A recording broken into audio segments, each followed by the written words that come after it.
ایک، دو، تین، چار اور یہ 5. یہ مسجدوں کا حال ہوتا جا رہا ہے آج کل. ٹھیک ہے نا. ذرا سی تکلیف کیا شروع ہوئی، آدمی نے کرسی پکڑ لی. حالانکہ آپ صلی اللہ علیہ وسلم جب بیماری میں ہوا کرتے تھے تو زمین پر بیٹھ کر آپ نماز پڑھتے تھے. اور آج کے زمانے میں حال لوگوں کا یہ ہے کہ ذرا سی ٹانگ میں یا کولے میں تکلیف ہوئی تو زمین پر نہیں بیٹھتے، بلکہ فوراً اسٹول یا کرسی مسجد میں لا کر رکھ دیتے ہیں اور اس پر نماز پڑھنا شروع کر دیتے ہیں.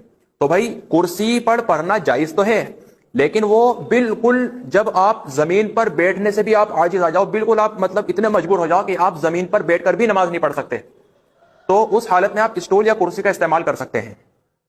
لیکن آج کل دیکھا جا رہا ہے کہ کوئی زیادہ بڑی کوئی دقت نہیں ہوتی، بس آدمی آ کر کرسی مسجد میں لا کے ڈال دے گا اور وہ فوراً سے پہلے کرسی پر بیٹھ کر نماز پڑھنی شروع کر دے گا. ویسے تو آدمی پیدل گھوم رہا ہے، چل پھر رہا ہے، اپنے کام کاج کر رہا گھر کے، لیکن مسجد میں آ کر نماز پڑھے گا کرسی پہ بیٹھ کر.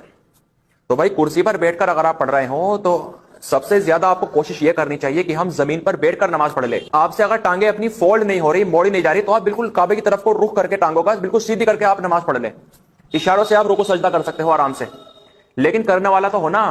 بھائی ذرا سی دقت کیا آگے لا کے ڈال دی کرسی. جو طریقہ آپ صلی اللہ علیہ وسلم نے بتایا ہے نیچے بیٹھنے کا، جو لوگ کرسی پر بیٹھ رہے ہیں پہلے وہ نیچے بیٹھ کر پڑھنے کی کوشش کریں، اور اگر وہ نیچے بیٹھ کر بھی نہیں پڑھ سکتے تو پھر آپ کرسی پر بیٹھ کر پڑھ سکتے ہو.